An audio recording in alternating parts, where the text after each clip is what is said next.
nor in a dream.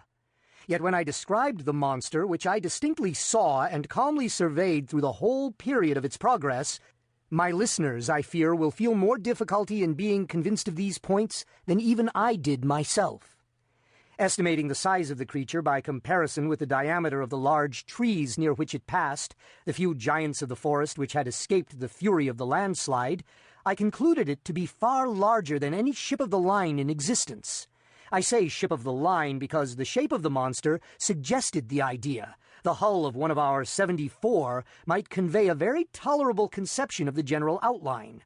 The mouth of the animal was situated at the extremity of a proboscis some 60 or 70 feet in length, and about as thick as the body of an ordinary elephant.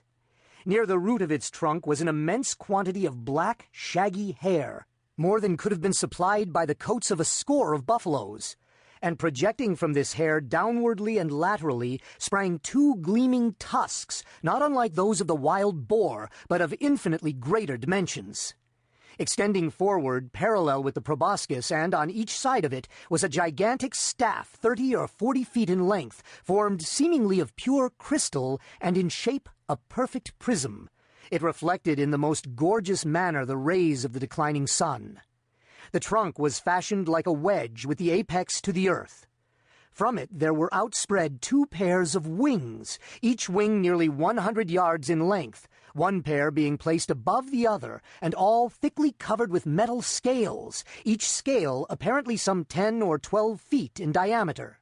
I observed that the upper and lower tiers of wings were connected by a strong chain.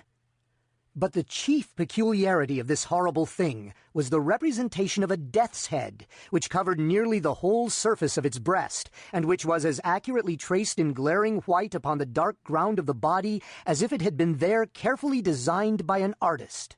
While I regarded the terrific animal, and more especially the appearance on its breast, with a feeling of horror and awe, with a sentiment of forthcoming evil which I found it impossible to quell by any effort of the reason, I perceived the huge jaws at the extremity of the proboscis suddenly expand themselves, and from them there proceeded a sound so loud and so expressive of woe that it struck upon my nerves like a knell, and as the monster disappeared at the foot of the hill, I fell at once, fainting, to the floor.